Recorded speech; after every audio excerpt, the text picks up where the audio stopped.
today was your last day, how will you spend it? With my family. Anybody else? I would say the same. Same thing. Yeah, out in nature with my family, catching up on sweet memories that we had. Yeah. Because at the end of the day, when times and days are few, you realize what's important.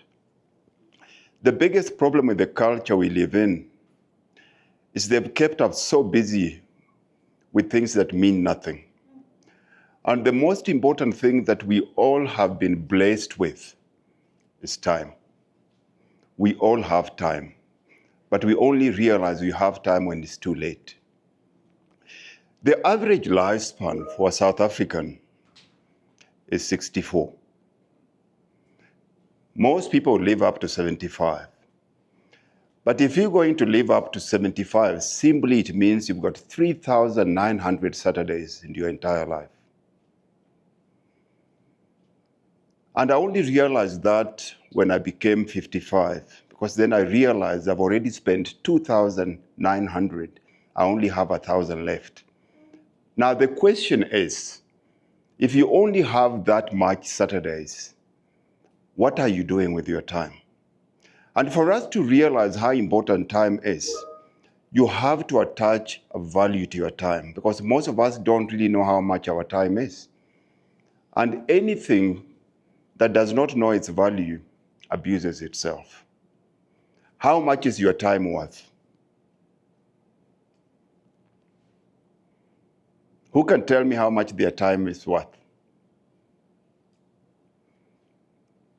What are the problems if you don't know how much your time is worth? One, you're going to be underpaid for it.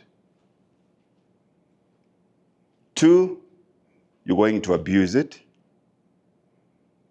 Three, you're going to occupy it with the wrong things. Now, we live our lives in seasons. And the importance of knowing the value of your time, it makes it easier for you to understand what season of your life you're in. Because if you don't understand the season of your life you're in, you get stuck in an old season. And being stuck in an old season makes it much easier for you to lose the opportunities and all the chances that are present in the present season. And you end up spending most of your time with the wrong people. Now, we need to realize what season we're in. Now, if you look at the human life, God gives us a life in seasons. And it is important for us to understand what season we're in so that we can be able to prepare ourselves for the opportunities that we have. One thing that we get given is time. And time comes with opportunities. And each opportunity that you're given comes with a responsibility. When you are born initially, as a young person, you are born and you know nothing. You come in this world, you're entirely dependent on the environment, your parents, your early caregivers to give you identity and bring you up. And then as we start growing up, we get into our teens, we start going into school. When we get into college, we start building our own identity. We start finding out what is good for us. College is purely a time for experimentation. That's when you get most of your firsts. Your first kiss, your first love, your first taste of freedom.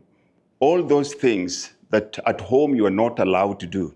When you get into college, you think you have this carte blanche, and you go on this tirade of doing different things. Then when it gets into your 20s, it's purely exploration. That's when we become rebels without a cause. You know more than your parents. And everything a grown-up person tells you, when they look the other way, what do? You only realize how much you know when you become a parent yourself. And you only realize how little you know and how much your parents knew when you become a parent. When we get into our 30s, we start building an identity. We start building this container around us. That's when we start building careers. That's when a society expects us to get married, to have kids, to have homes, to buy cars. We're building this identity that goes with who they tell us we should have been. Then when we get into our 40s, that's an age for editing. In our 40s, we more or less know what you stand for. You know who you want in your life. You know exactly what works, what doesn't. You know exactly if you're going to get married or not. You exactly know if your relationship is going to last. You exactly know if you can afford the house you're living in. That's a time when you decide, I have to make a life for who? I have to make a life for me. In your 50s is when you start bearing the fruits of your investment. Because if you invested your time in things that need to be done, then in your 50s, all of a sudden, the tree starts to bear fruits. And in your 60s, all of a sudden, it changes, shift changes. We're no longer chasing. Most of us want self-containment. We want to feel complete. We want to feel one with ourselves because in most cases, as we're chasing these things, we're very disjointed. We have so many masks in so many different areas. We have a mask for being a husband. You have a mask for being a wife. You have a mask for being here. You have a mask for being a mother. You have so many different masks to a point where it reaches a point where it's hard to know which face belongs to you. But when it gets into your 60s, when you look in that mirror, you want to recognize that face. You want to have a relationship with that face. You want to be able to smile through the furrows and the frowns and everything that in your face, knowing that every line on your face means something to you because you are very intentional. In our 70s, we start focusing more on others. We start investing in others. We start pouring ourselves in those people that are coming up because we realize that we are nearing the end of our journey and we are on our way out. And success is only defined by a successor. You're not successful until you've poured yourself into somebody else. Because none of us were given our gifts just to benefit us. Everything that we've been given is for others.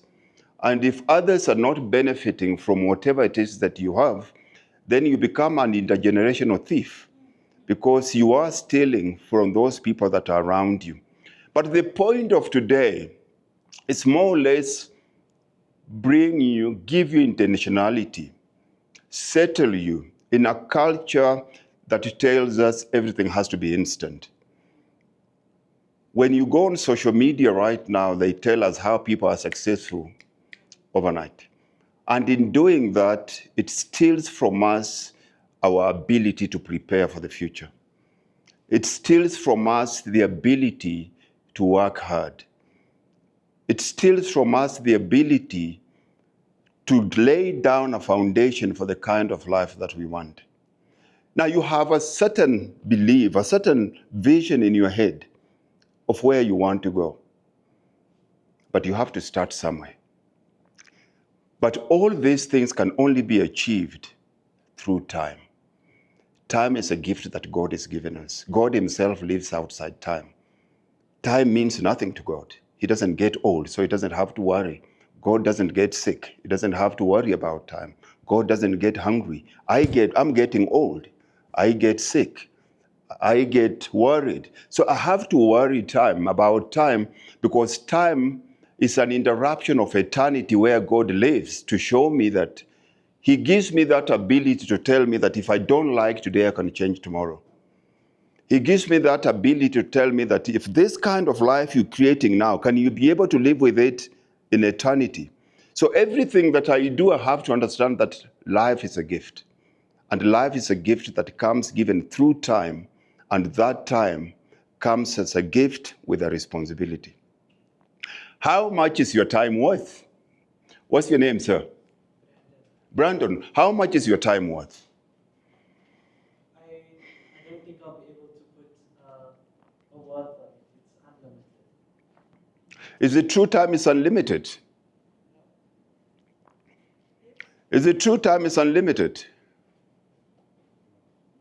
its worth, I would say you can't put a price on time because it's very precious.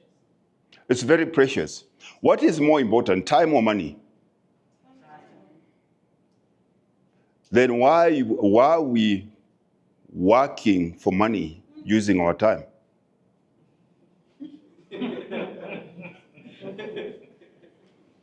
Right? What is more important? Because your time, anything that you give your time to is an exchange of your life. This time you hear, you'll never get it back. Right? This time you hear, you'll not get it back. But no matter how much you earn, you can make that back in so many different ways. So how much is your time worth? Because until we ask ourselves these fundamental questions, unless we change the way we think, we cannot change the way we live. Ye be transformed by the renewal of. And if I have to translate that, all it means, ye be transformed by the transformation of your mind. Mind is God, and Lord is law. You can only worship God through mind. And you cannot worship God if you're ignorant.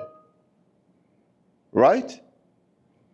So let's try and work out a very easy formula. How much is our time worth? Okay? Are we okay? Are we okay here? Yeah.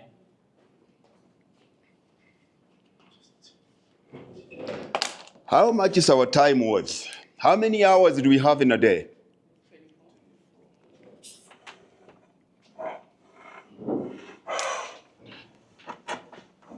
Yes. It's broken. Broken? Yeah, just put it there. It's fine. Okay, no, that's fine. We just, if we can put it like, yeah. The city could be anyway, so. Yeah, It's broken, just not holding. Okay, I'll hold it, it's fine. How many hours do we have in a day? 24? We have 24 hours in a day. How many seconds do we have in a minute? How much does this give us? 1,400. Huh? How much? 1,440, right? Now, let's look at time as money. Let's look at time as money. Now, time is better than your bank account because it does not look at your race, your religion, your height, your age, where you were born. Every single day, whether you spend it or not, every day when you wake up, you got how much money? But whether you spend it or not, when you go to bed at night, that one is taken out. It's negative. So you cannot save this. You cannot steal it. You can only spend it. Okay? Now, how many days do we have in a year? 360? Now, 365 times 1440. What does that give us? 525, 600, right? Right? So technically, if we're using this as a monetary value, if you're earning 525,600 rands a year, how much is your time worth a minute? How much? So that's the value of your time. So we can't really say, so you're going to have to take what your annual income is and divide it, and that gives you what your value of the time is. That's the value of your time. Now, who's determined that? Because if you're not actively involved in that, somebody's determined how much you're worth. Right? Now, how do we change that? Do we have the ability to change how much the value of our time is?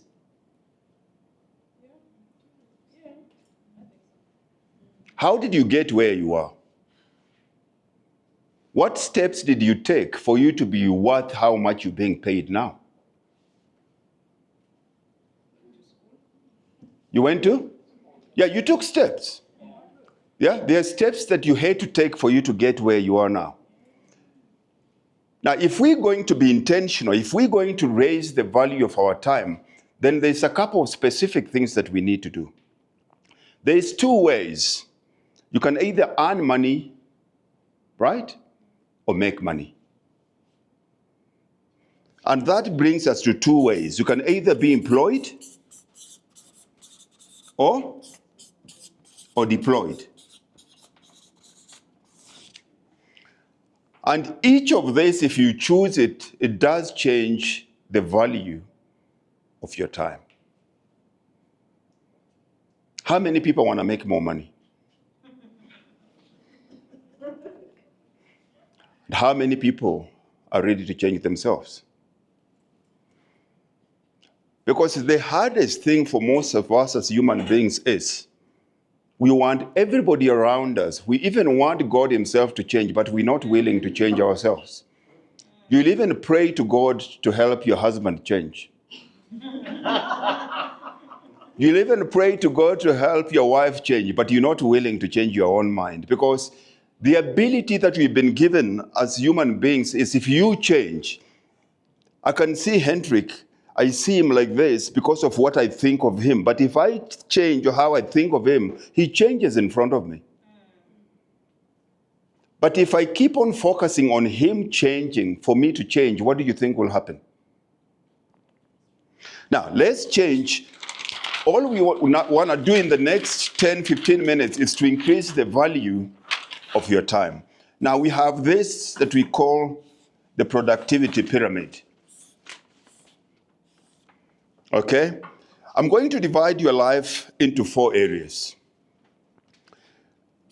We call this your productivity pyramid. At the top here, you want to be able to increase the value of your time.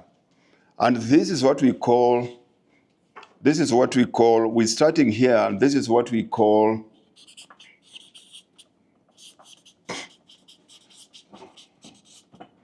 life-changing values. These are the things that if you invest your time and money in them, they will change your value as a person. For you to be able to attract more money, you have to change as a person. Because money is a byproduct. Right? Now, what are the things that we need to do here? This one, I'll give you what I call the F series. The first thing that you need to invest in here is your faith. Everything around you is changing. But one thing that will always be constant in your life is your relationship with God. But most of us, unfortunately, we have better relationship with our bosses, better relationship with our work, but we have no relationship with our Maker at all. And as long as we do not have a relationship with our Maker constantly, we lack stability. If our foundation is weak, our life is weak. When we're talking about faith, I'm not necessarily talking about religion. I'm talking about you having values. What drives you? Hendrik, what are some of the things that are non-negotiable if I had to get into a business deal with you? Non-negotiable. It doesn't matter how much money I put on the table.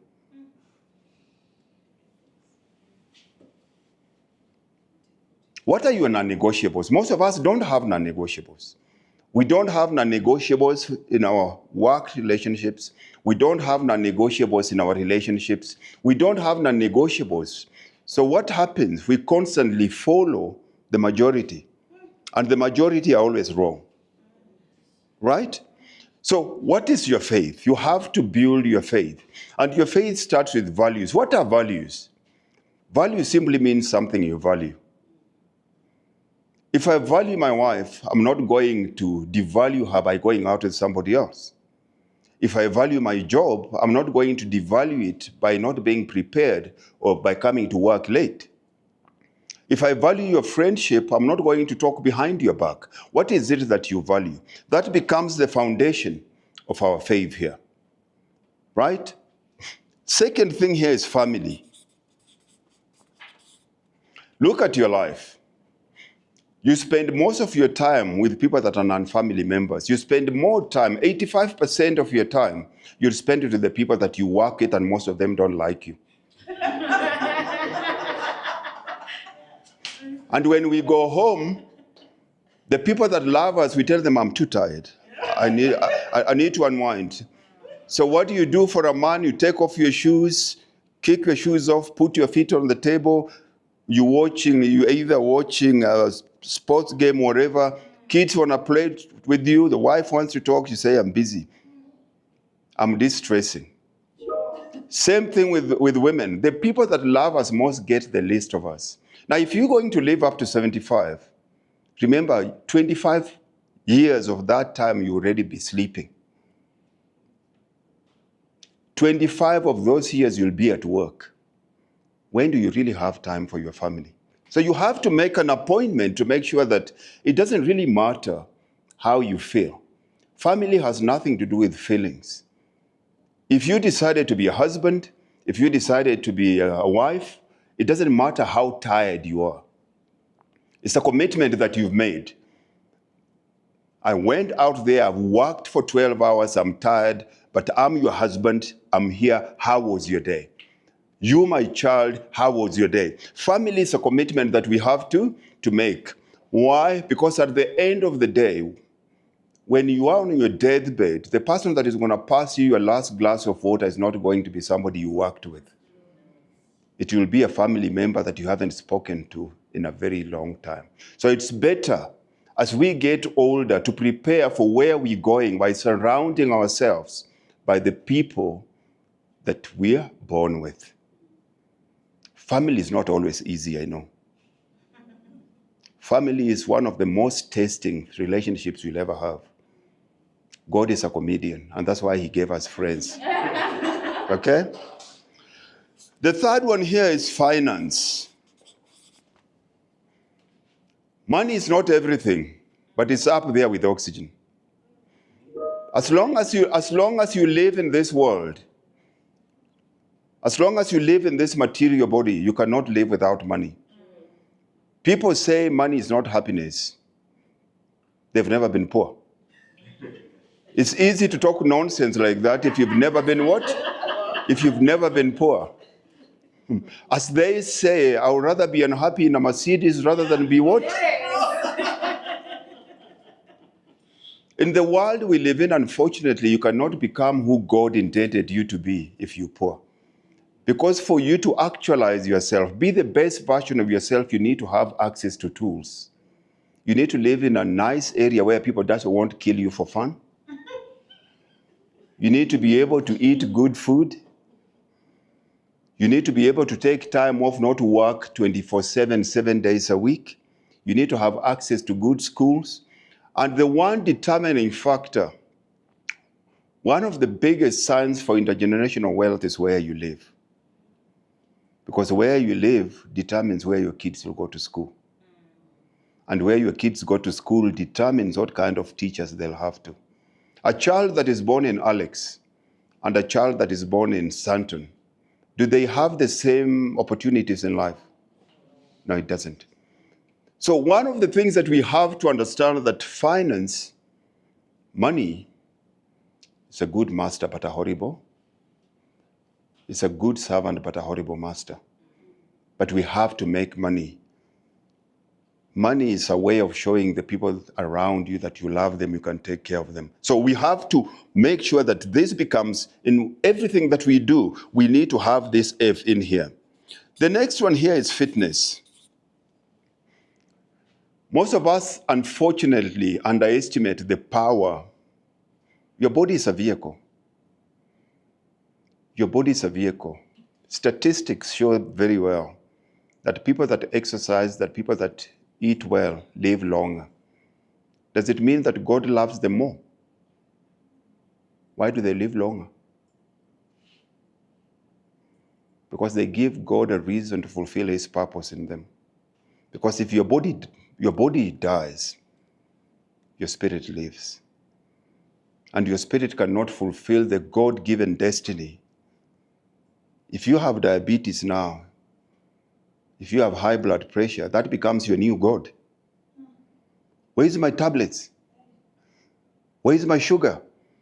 It changes your perspective.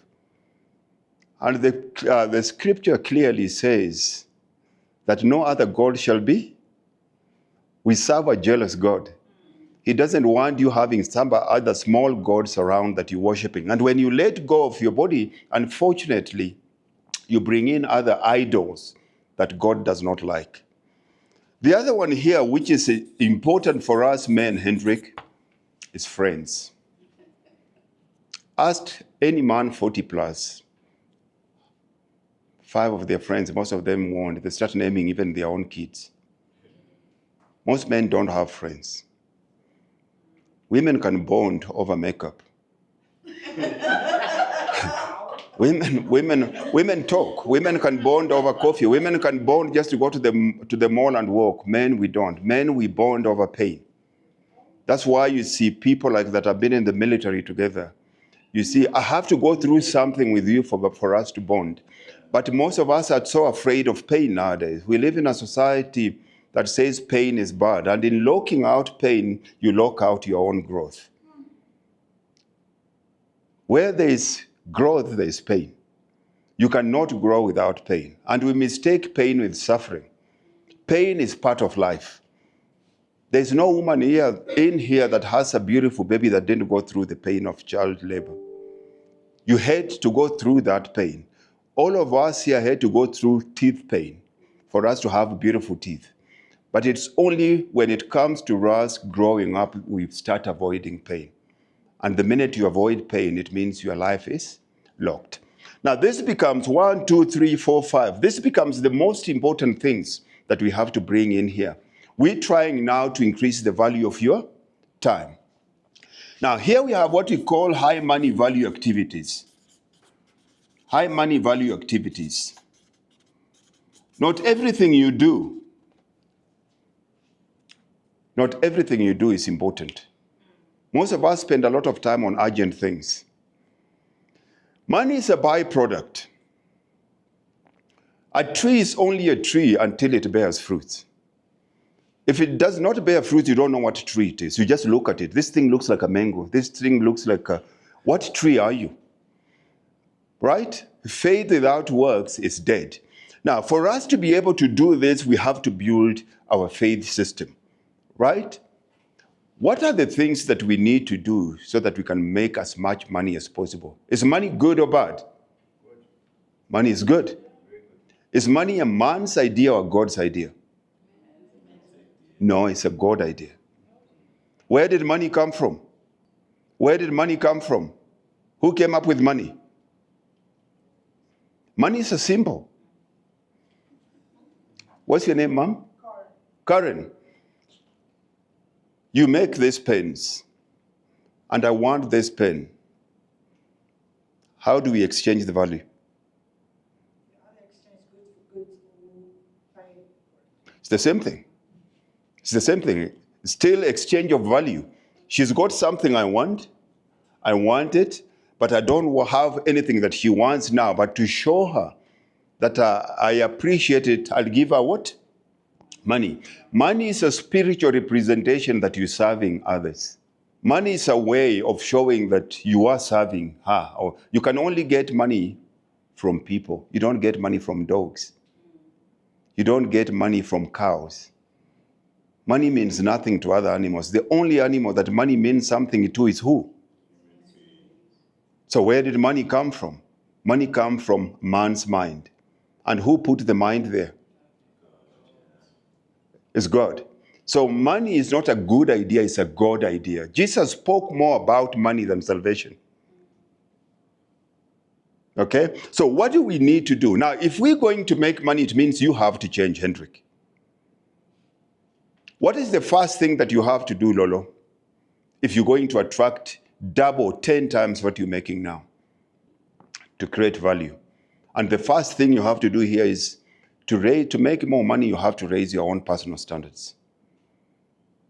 Most of us, unfortunately, we have very low personal standards and we complain why things are not happening the way they're supposed to happen.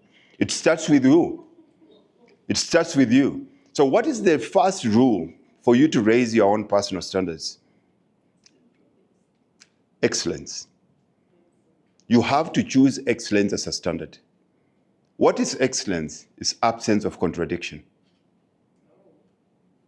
You can't, Monday, Wednesday, Friday, you've got great work, Tuesday, Thursday, you just touch and go. No, it doesn't. That's luck. You have to become so good at what you do to a point where nobody can employ you. If they don't deal with you, they lose out, right? How do you do that? By taking excellence as your only operating standard. Now, excellence gives you what we call reputational currency.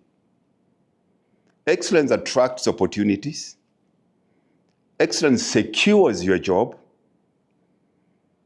And excellence increases your value in the marketplace. If you haven't chosen excellence intentionally, what have you chosen? What's your name? Jeza. What is your, if you haven't chosen intentionally excellence, what have you chosen? Mediocrity. And mediocrity is professional malpractice. It's an ugly two-headed beast that you cannot allow in your life. Where there's mediocrity, there's poverty. And nobody chooses mediocrity. You choose the mediocrity by default. If excellence is not your operating standard, then you fall back to what? You fall back to mediocrity. And in this kind of setup, there is no more important currency than reputational currency, because it's your intangible currency. When we talk about your reputation, we're talking about your character. Your reputation protects you in your absence.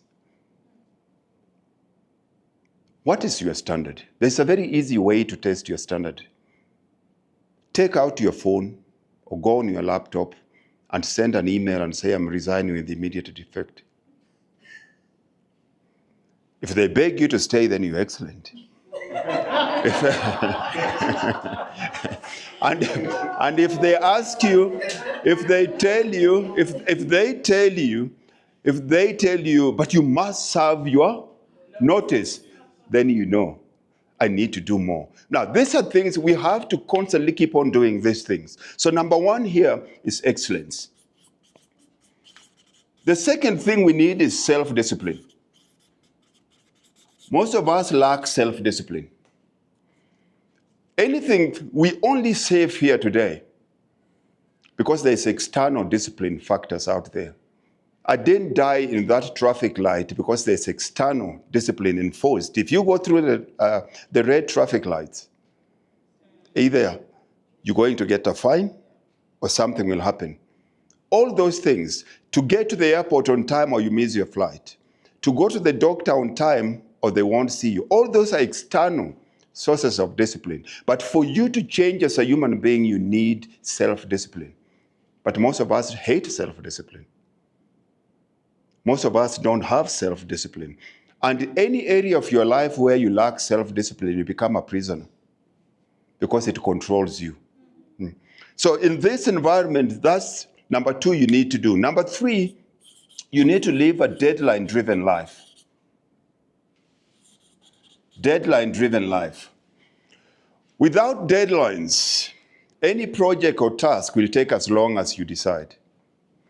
Deadline brings in urgency. Deadline shows your commitment. Deadline makes sure that you maximize the opportunities that you've been given. So everything that you have to do, you have to make sure that it's deadline-driven. We live in an environment, we live in a culture where there's too much distractions.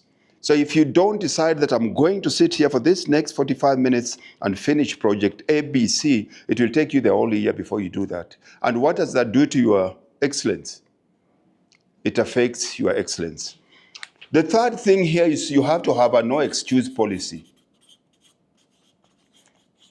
Why do people make excuses?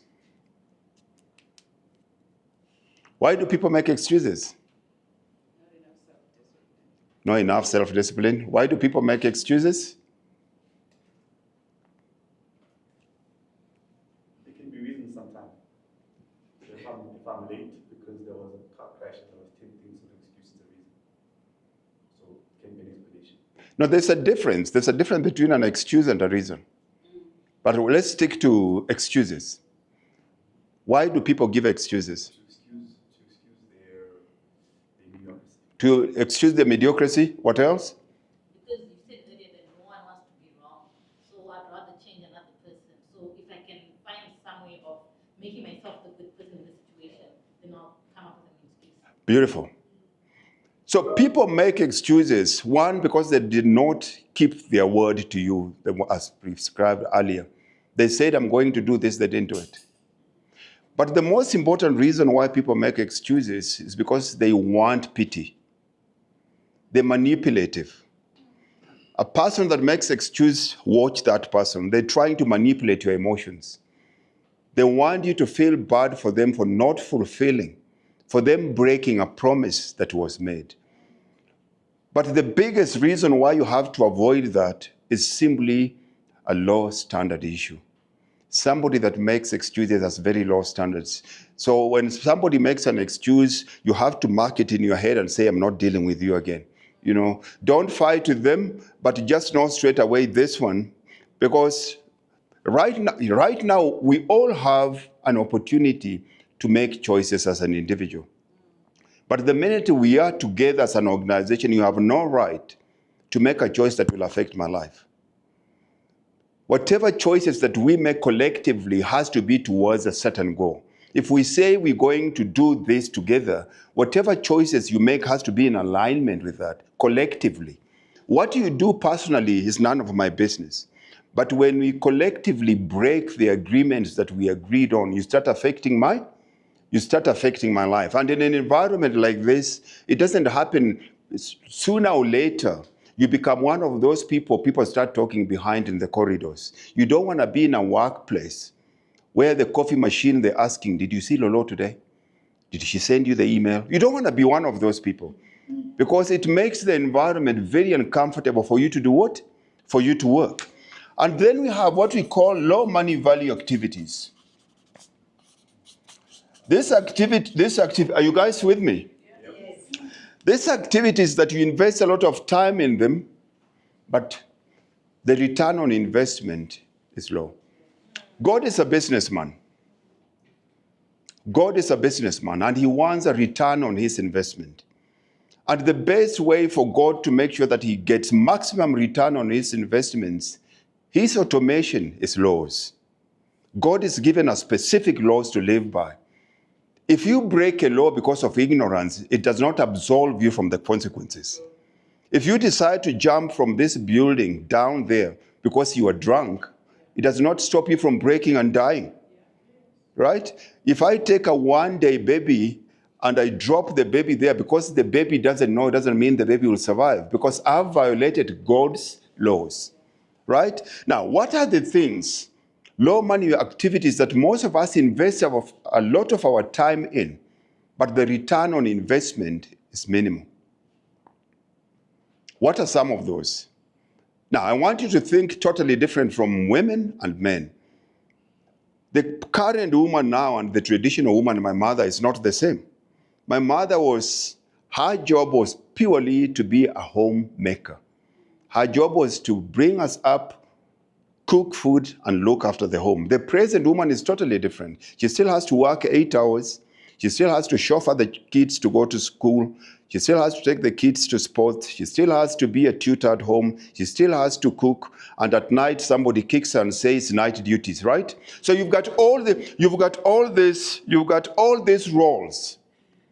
got all these roles. Now, how do you maximize your time so that you don't be stuck in your mother's era trying to be the best wife, the best mother, the best human beings, and be content at the same time? How do you draw that balance? You need to manage your time around all those goals that you have. You need to manage. Yeah. Okay.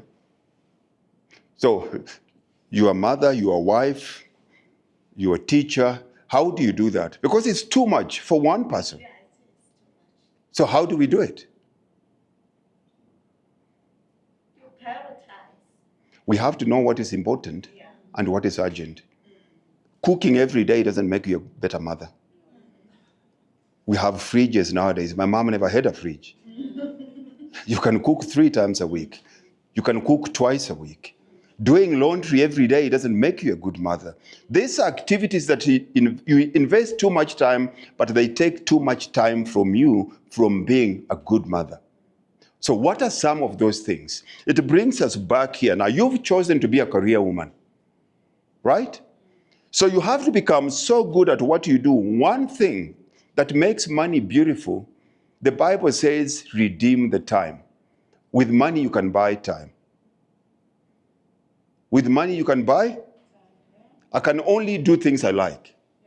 And things I don't like, I pay somebody else to do it. Now, what are some of the things that you don't like that somebody else can do? Rather than investing that time doing laundry every day, cooking every day, you can pay somebody else and you can spend that time with your husband and kids.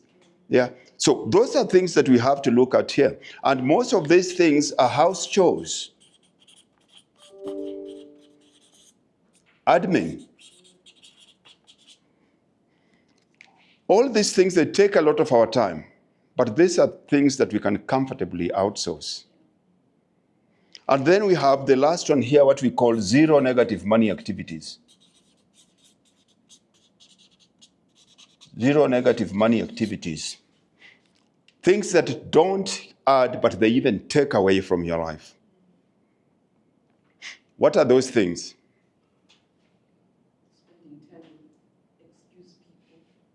Yeah. Excuses, having no goals, eating junk.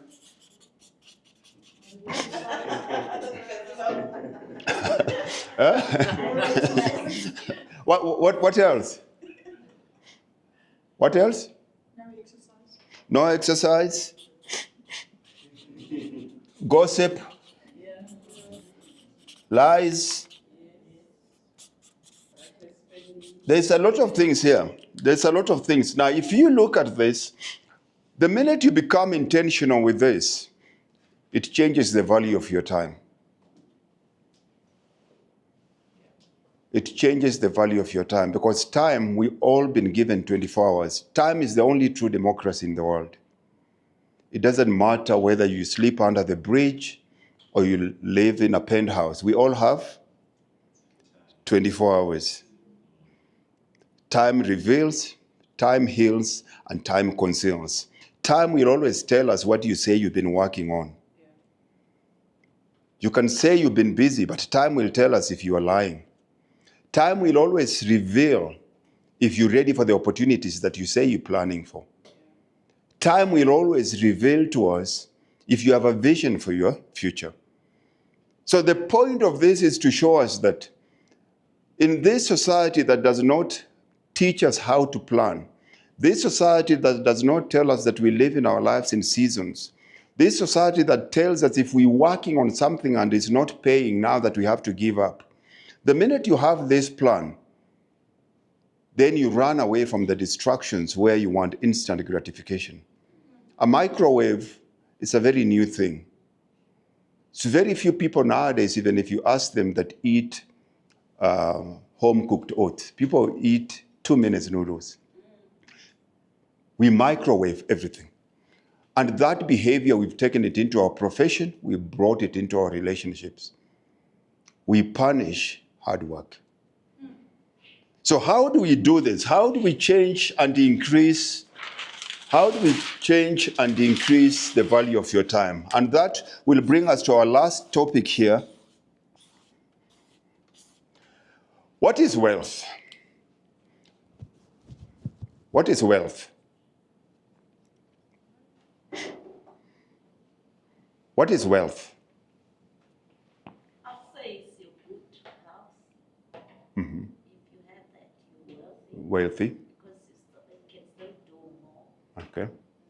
Anybody else? Lolo, what's wealth? I don't know, but I'm thinking I would rather be wealthy than rich. You rather be Wealthy than rich. than rich. For you? Wealth can be money or health, or can encompass a whole lot of things other than just money. What's your name? Kabel. Kabel, what is your definition of wealth? I think each time I think about being wealthy, I imagine a life where I can do what I want with the time that I've got. Okay. So that means that I would not have to work for money. Money would have to work for me. Okay. Can you become anything you want to be? Yes. Can you become anything you want to be? Yes. Can I be a short white woman? Yeah? Can I?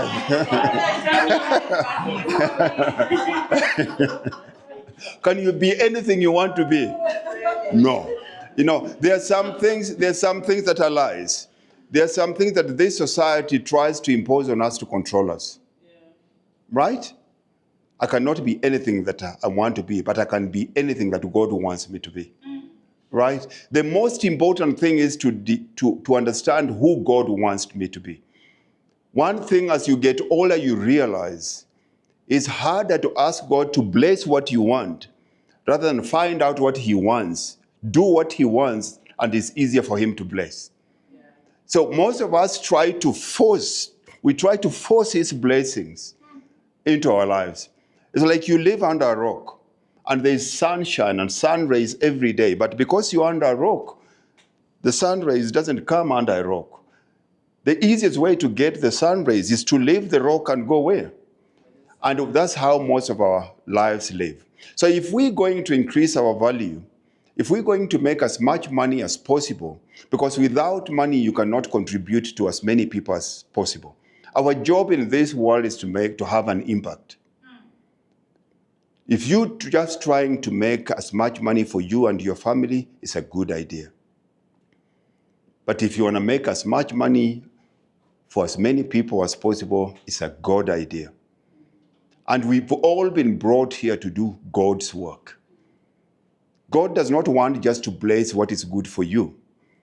He can only bless you if you are conduit for as many people as possible. Now, how do we become that person? There are 4 ways we're going to do that. Number 1 here, the lowest way of making money here. The lowest way of making money is muscle. Physical. This is where you use time and energy. You can work as hard as you want, as long as you want. It's finite. Those 2 variables, there's nothing you can do. Does work hard pay? Does working hard guarantee you wealth? No. But it can guarantee you one thing: tiredness. If you work hard, you'll be what? Tired, but does not guarantee wealth. But there's nothing wrong with that, because work is very good for character. Give me any time somebody that works hard, you can change it easy. So this one here, this will give us the lowest amount of money. Then the next one here, if you look at this, is time and energy. Finite. The second one here is management. Okay? The second one here is management. We work together. I've been working here for long. I more or less know everyone. I can do more work than everybody else. Management says, Hendrik, you can manage these people. They listen to you. They give you a little bit more than where? So what is your leverage here? It's time plus money plus other people's effort. So it increases your income. Then what's next here is your mouth. Communication. Your ability to communicate makes it easier. A singer, a salesperson, an actor makes much more money than these people, right? So communication here becomes key. And this one, the key thing here is words. Your income is in total proportion to the size of your vocabulary. Okay? And then the last one here is mind. And here is imagination. Your wealth is in your mind. You think it, and then you give it to the people with hands to work. Somebody manages, and it completes the whole cycle. Are you with me? Yeah. Any questions? We had one question online from Toby. It's from Toby. Okay. Tobile, are you there? Yeah, it's on. Is it on the chat? Yeah, it's on. No, I think she just needs to unmute Oh, her mic, then she'll speak. Toby, okay. are It you should be on there? the chat, yeah? It's just raise Is there anybody else with a question?